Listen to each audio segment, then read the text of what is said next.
Hi everyone, আসসালামু আলাইকুম। আজকে আপনাদের জন্য নিয়ে আসলাম হেলদি একটা রেসিপি। এটা হচ্ছে চিচিঙ্গার ঝোল চিংড়ি মাছ দিয়ে। খুব সহজেই করব, আর খাবারটা অনেক হেলদি, শরীরের জন্য আমাদের ভালো উপকারী আসবে। তো চলুন এটা সহজে করে ফেলি। প্রথমে দিয়ে দিচ্ছি তেল। তেলটা হালকা গরম হয়ে গেলে আমরা দিয়ে দিব পেঁয়াজ। এখন পেঁয়াজটা আমরা হালকা বাদামি রঙের ভেজে নিচ্ছি কিছুক্ষণ পেস্টটা ভাজা হয়ে গেলে এই পর্যায়ে একটু সামান্য পরিমাণ পানি দিচ্ছি।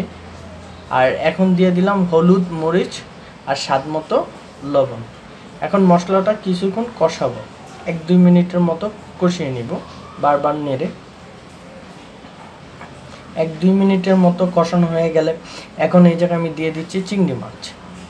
এখন চিংড়ি মাছটার সাথে মশলাটা ভালো করে করবো, আর চিংড়িটাও হালকা বাদামি রঙের ভাজা হয়ে যাবে। ততক্ষণে চিংড়িটা হালকা বাদামি রঙের ভাজা হয়ে গেলে এ পর্যায়ে দিয়ে দিচ্ছি চিচিঙ্গা দিয়ে আমি আবারও ভালো করে মশলার সাথে ভেজে নিচ্ছি। চিচিঙ্গাটা দেওয়ার পর এরকমের ঢাকনা দেওয়ার প্রয়োজন নেই। আমরা 4-5 মিনিটের মতো, 5 থেকে 10 মিনিটের মতো একটু ভেজে নিব, বারবার নেড়ে। এ সময় পানি দেওয়ার প্রয়োজন নেই, প্রথমে একটু ভেজে নিই ভালো করে, জানি চিচিঙ্গাটা খেতে অনেক ভালো লাগে। তো প্রথমে ভেজে নিচ্ছি মোটামুটি 5 থেকে 10 মিনিটের মতো এরকম নাড়তে থাকা লাগবে অনবরত, যেহেতু আমরা পানি দিই নাই, লেগে যেতে পারে। তো চিচিঙ্গাটা মোটামুটি ভাজা হয়ে গেলে এই পর্যায়ে আমরা একেবারে দিয়ে দিচ্ছি পানি।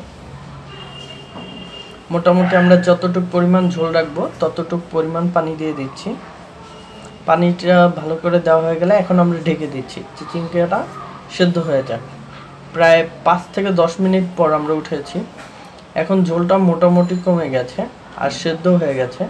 এখন আর ঢাকনা না দিলেও চলে, কারণ অলরেডি আমাদের চিচিঙ্গাটা অনেক হয়ে গেছে। তাও একটু দিয়ে দিলাম ঢাকনাটা, আর একটু ঝোলটা টেনে যাক। এ পর্যায়ে আমাদের মোটামুটি ভালোই ঝোল টেনে গেছে। এখন এই পর্যায়ে নামিয়ে ফেলতে পারি, বা চাইলে আর একটু আপনারা ঝোল রাখতে পারেন। আমরা এখন নামিয়ে ফেলবো, কারণ ঝোলটা অনেক টেনে গেছে। তো দেখতে পারলেন খুব সহজেই রেসিপিটি করা যায়। আর রেসিপিটি ভালো লাগলে অবশ্যই আমাদের চ্যানেলটি সাবস্ক্রাইব করবেন, লাইক শেয়ার করবেন, আর কমেন্টসে বলবেন কেমন হলো। সবাইকে ধন্যবাদ। আসবো নতুন কোনো হেলদি রেসিপি নিয়ে আপনাদের জন্য। আল্লাহ হাফেজ।